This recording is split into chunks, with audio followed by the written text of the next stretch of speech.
मैं रवि कुमार, स्वागत है आपका रेनेश आईएएस में। चलिए आज ज्यामिति की कक्षाओं को आगे बढ़ाते हैं। ज्यामिति में सर्वांग समता के नियम और समबाहुभुज से संबंधित संभावित प्रश्नों पर हम लोगों ने चर्चा किया था। आज सबसे पहले चर्चा करते हैं चतुर्भुजों के प्रकार पर, ठीक है। और चतुर्भुज से भी प्रश्न रहते हैं, लेकिन चतुर्भुज से प्रश्न जो है तब तक आप सोल्व अच्छी तरह से नहीं कर पाएंगे जब तक कि चतुर्भुज के गुणों को आप ना समझें। अगर चतुर्भुज के गुण को समझ जाते हैं, जिस ढंग से त्रिभुजों के प्रकार को मैंने बताया था कि जो समद्विबाहु त्रिभुज होते हैं, समबाहु त्रिभुज होते हैं, विषमबाहु त्रिभुज होते हैं, अधिक कोण त्रिभुज होते हैं और न्यून कोण त्रिभुज होते हैं, समकोण त्रिभुज होते हैं, उसी ढंग से चतुर्भुज के भी कई प्रकार होते हैं। अगर इसके गुणों को आप समझ जाते हैं तो इससे संबंधित प्रश्नों को हल करना बहुत ही सरल हो जाएगा। तो चलिए शुरू किए गए चतुर्भुज के प्रकार।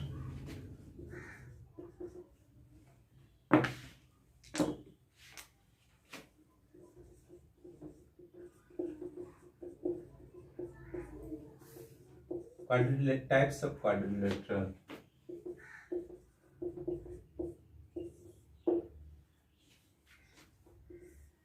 सबसे पहले हम लोग बात करते हैं आयत,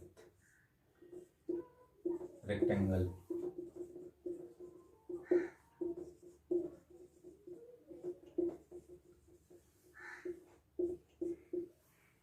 आयत के जो गुण होते हैं, देख लीजिए, सम्मुख भुजाएं बराबर होती हैं,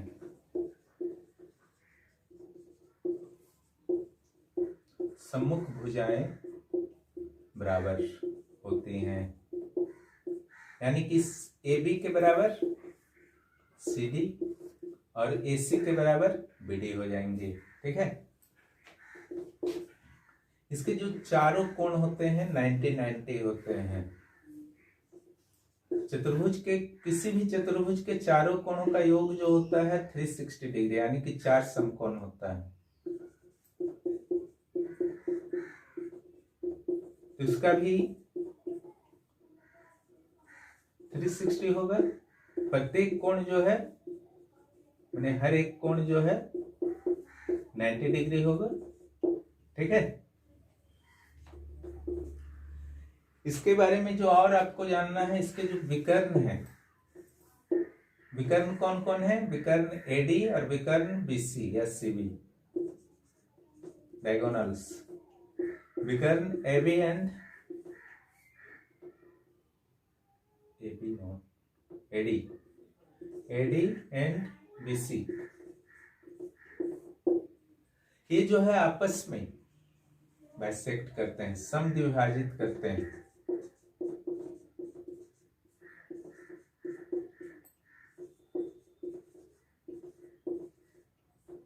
बाइसेक्ट।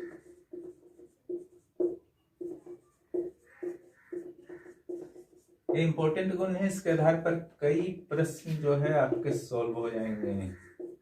जब प्रश्न दिए जाएंगे तब समझिएगा, लेकिन आपका अभी काम है इसको रट जाना, याद कर जाना।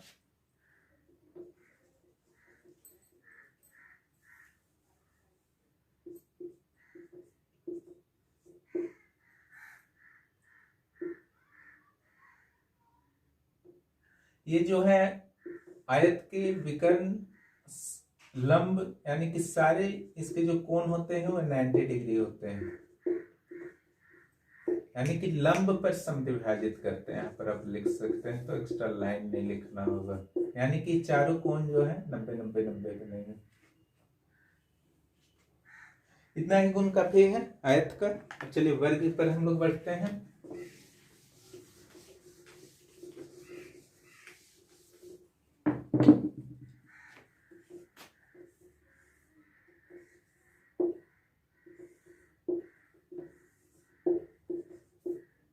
वर्ग है स्क्वायर।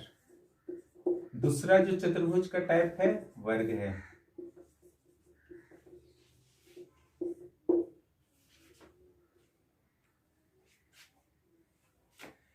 ये जो है चारों भुजाएं इसकी जो बराबर होती हैं, ए बी बराबर बी सी बराबर, आप लोग लिख सकते हैं चारों भुजाएं बराबर होती हैं, सी डी बराबर ए डी। ठीक है, ए बी बराबर बी सी बराबर सी डी बराबर ए डी। चारों कोण जो है बराबर होते हैं 90 डिग्री।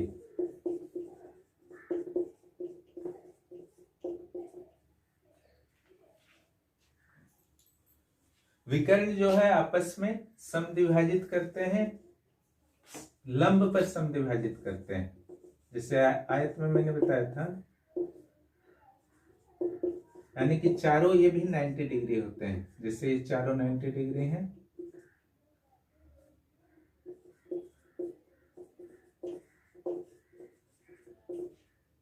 परपेंडिकुलर बाइसेक्ट,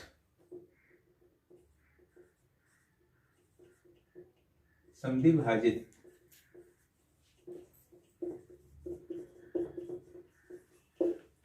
इसके विकर्ण बराबर भी होते हैं।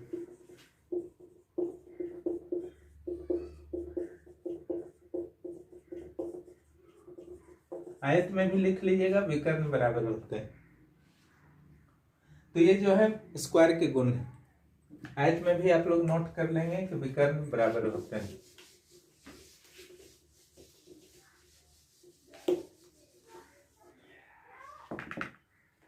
अब लिखिए समांतर चतुर्भुज।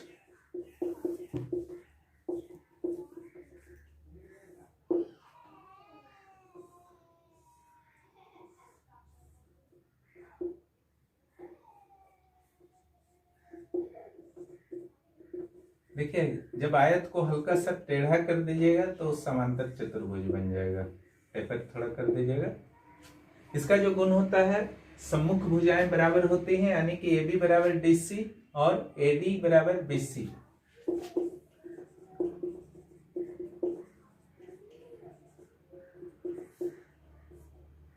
ए बी बराबर डी सी और ए डी बराबर बी सी। सम्मुख भुजाएं बराबर हो गए जिस ढंग से आयत में होते थे। चारों कोण 90 डिग्री नहीं होता है इसमें। ठीक है, विकर्ण आपस में समद्विभाजित करते हैं, लिख लीजिए, विकर्ण बाइसेक्ट करते हैं।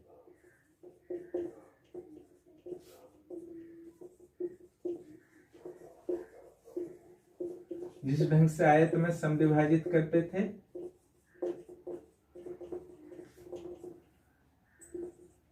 लेकिन यहां अंतर है। ठीक है, ये सारा जो है 90 डिग्री नहीं होता, समकोण नहीं होता। ठीक है, पहला। दूसरा, दोनों विकर्ण बराबर नहीं होते।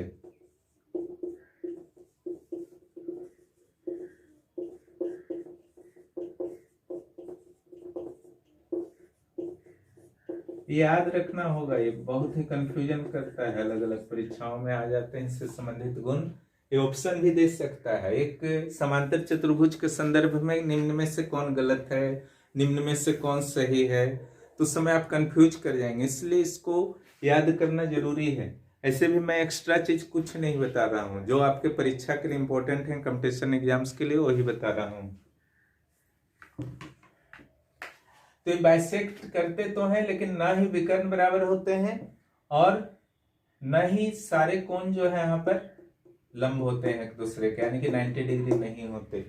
अब चलिए, समचतुर्भुज, इसका पैरेललोग्राम कहा जाता है।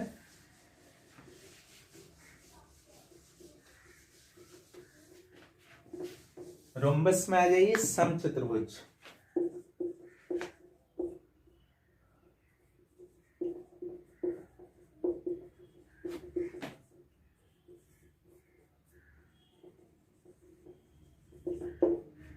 जब वर्ग को हल्का, स्क्वायर को हल्का सा टैपर कर दीजिएगा, यानी कि चारों साइड्स बराबर होंगे, तो बन जाएंगे समचतुर्भुज।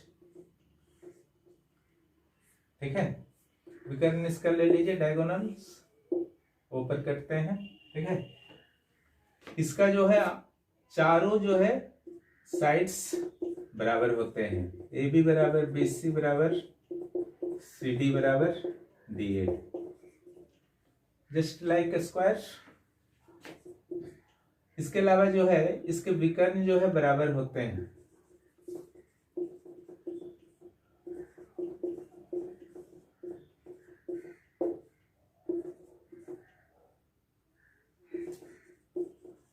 विकर्ण समद्विभाजित होते हैं लंब पर। यहाँ पर ध्यान रखिएगा, जो समांतर चतुर्भुज में नहीं था, लंब पर। ये चारों 90 डिग्री यहाँ पर भी होता है, ठीक है।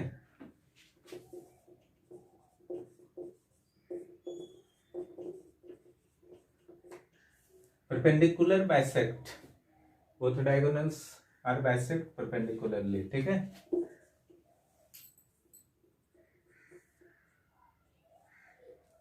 और उसका कुछ गुण नहीं है, लेकिन ये चारों कोण इसका 90 डिग्री नहीं होगा, यही अंतर है वर्ग से।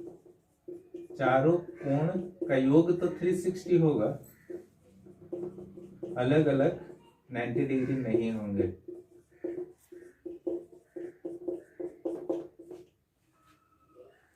यही अंतर है वर्ग से एक, ठीक है। अब आगे आइए,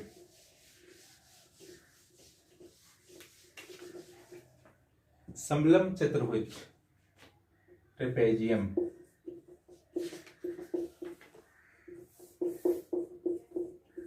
समलंब चतुर्भुज का साइन मार दीजिए, क्वाड्रिलेटरल का।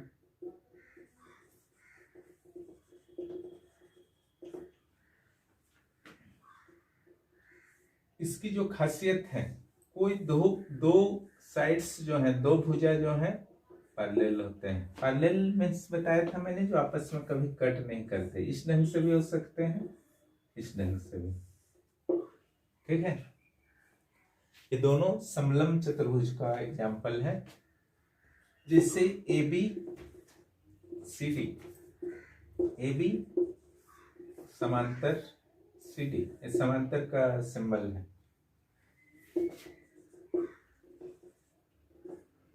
यहां पर देखिए AD समांतर CB, ठीक है। ये इसका गुण होता है। एक पेयर जो होता है समांतर होता है, दूसरा पेयर समांतर नहीं होता है। इसमें आप कुछ नहीं जानना है, ठीक है। एक और चतुर्भुज के बारे में जान लीजिए, उससे अक्सर एग्जाम में प्रश्न पूछ दिए जाते हैं, वो है पतंग। पतंग का साइज देखे हैं, उसको याद कर लीजिए, उसी ढंग का होता है, इस टाइप से और नीचे लंबा, ठीक है। इसके डायगोनल्स को मिला दीजिए। यहां पर देखिए, ए है BCD, ठीक है। एक काइट है। काइट का खासियत क्या होता है, ऊपर की जो दो भुजाएं हैं वो आपस में बराबर होते हैं, जैसे AB और AD। यहां क्या हो जाएगा, AB बराबर AD, ठीक है। और नीचे की जो भुजाएं होती हैं आपस में बराबर होते हैं, यानी कि BC इक्वल टू DC। ये पहला गुण हुआ, ठीक है। ऊपर की दो भुजाएं आपस में बराबर, नीचे की दो भुजाएं जो है आपस में बराबर होते हैं, पहला गुण हुआ। यहां पर वो दे दीजिए जहां कटिंग पॉइंट है। ये क्या करता है,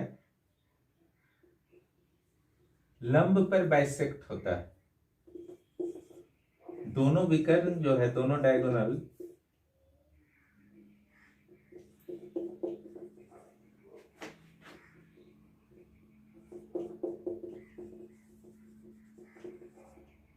एक दूसरे पर लंब बनाता है।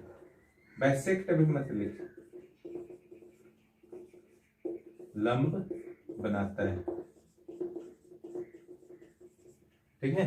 इसका अर्थ क्या हुआ कि ये जो 90 होंगे, चारों 90 90 90 90, पहला दूसरा। ये जो बाइसेक्ट जो होता है, मात्र छोटा विकर्ण, जो छोटा विकर्ण होगा ना, छोटा डायगोनल, वही बाइसेक्ट होगा, दूसरा वाला बाइसेक्ट नहीं होगा। समद्विभाजित लिख लीजिए, बाइसेक्ट।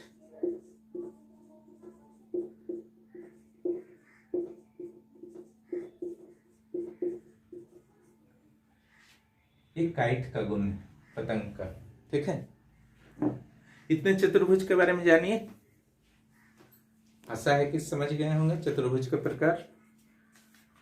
कुछ प्रश्न आपको जल्द ही दिए जाएंगे निकट भविष्य में। आपके अलग अलग परीक्षाओं में जो प्रश्न आते हैं उसे भी सॉल्व कराने का प्रयास किया जाएगा, जिससे आपको आकलन हो सके कि आपकी तैयारी कैसी है, किस तरह से हो रही है।